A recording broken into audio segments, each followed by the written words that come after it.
오늘은 노벨상 수상 작가인 가브리엘 가르시아 마리케스의 회고록 이야기하기 위해 살다 속으로 한번 들어가 볼 텐데요.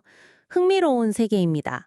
23살, 이제 막 작가의 길에 들어선 청년 마리케스가 어머니와 함께 어린 시절 집을 팔러 가는 그 짧은 여행이 어떻게 그의 인생과 문학을 뒤흔들었는지 그 핵심을 펼쳐보는 게 이번 팟캐스트의 미션입니다. 이 여정은 단순한 귀향 그 이상이었습니다. 마르케스 본인도 인생 전체에서 가장 중요한 결정이었다고 말했을 정도니까요. 그가 남긴 이 회고록, 기록을 통해서 기억과 현실이 부딪히고 뒤섞이면서 어떻게 한 작가의 독특한 세계, 즉 마술적 리얼리즘의 뿌리가 만들어지는지 엿볼 수 있습니다. 이야기는 어머니의 갑작스러운 방문으로 시작됩니다.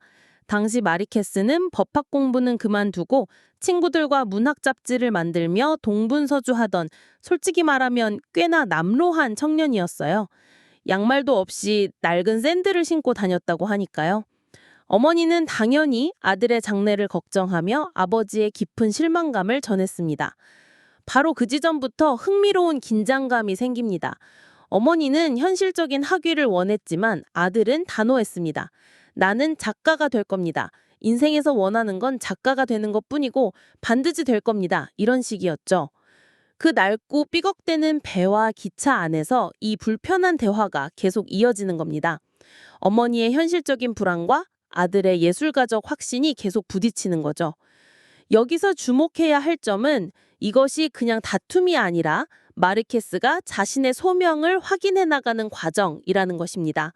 특히 그 배 위에서 어머니가 아들 옷차림을 걱정하자 어머니와 나는 똑같다고 받아치는 장면이 기억에 남습니다. 옛날에 집안 반대를 무릅쓰고 사랑을 택했던 어머니의 강단 있는 모습을 상기시키면서 자신도 자신의 길을 가겠다고 선언하는 것 같았어요. 단순한 반항이라기보다는 어떤 동질감에 기반한 설득이랄까요. 이건 세대 간의 가치 충돌이기도 하지만 더 중요하게는 예술가로서의 정체성을 확립해가는 과정인 것입니다.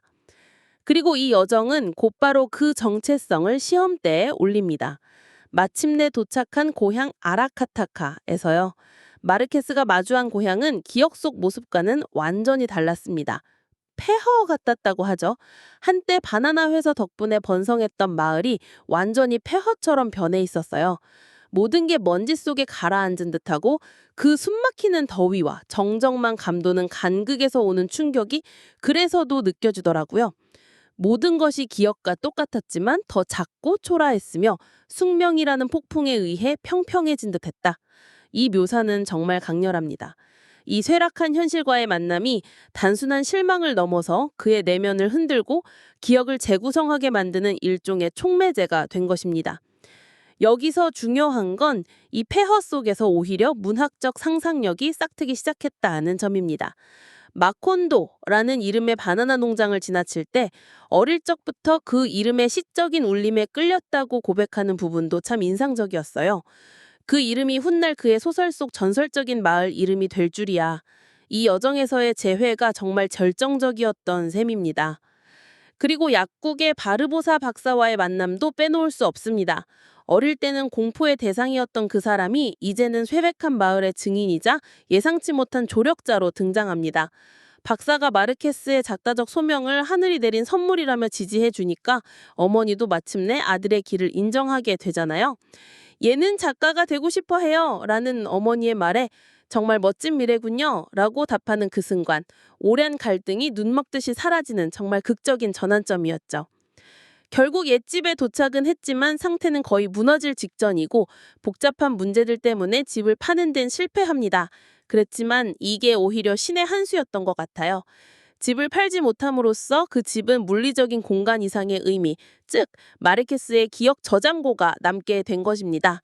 할아버지의 금세공 작업실, 자기가 태어난 방, 어린 시절 요람, 100년 묵은 앵무새 로렌소가 있던 부엌, 심지어 소가 부엌으로 난입했던 소동까지 이 모든 기억의 조각들이 폐허 속에서 생생하게 되살아나면서 그의 문학적 자양분이 된 겁니다. 그래서 회고록 서두의 그 유명한 문장, 삶은 한 사람이 살았던 것이 아니라 기억하는 것이며 그 기억을 어떻게 이야기하느냐이다 라는 말이 이 여정을 통해 완벽히 증명되는 순간입니다. 결국 마르케스와 어머니는 빈손으로 돌아왔지만 사실은 가장 중요한 것을 얻고 돌아온 셈이죠. 이 여정은 마르케스에게 자신의 뿌리, 즉 현실의 초라함과 기억의 풍요로움을 동시에 직시하게 했고, 이것을 자신만의 방식으로 엮어내는 작가적 사명과 확신을 심어주었습니다. 이야기하기 위해 살다라는 제목처럼 그는 이 기억들을 이야기하기 위해 살아남은 것이네요. 이번 팟캐스트를 통해 한 위대한 작가의 창작 엔진 깊은 곳을 잠시나마 들여다본 것 같습니다. 기억이 현실과 만나서 어떻게 새로운 문학적 진실로 태어나는지 그 생생한 현장을 목격한 셈이니까요. 자, 이제 당신께 마지막으로 질문 하나를 던져볼까 합니다. 당신의 삶에도 이처럼 결정적인 전환점이 된 여정이나 혹은 마주했을 때 많은 것을 느끼게 한 기억의 장소가 있나요? 그 기억이 지금의 당신을 어떻게 만들어가고 있을까요? 한번 생각해 보시면 좋겠습니다. 다음 팟캐스트에서 더욱 흥미로운 이야기로 당신을 찾아뵙겠습니다.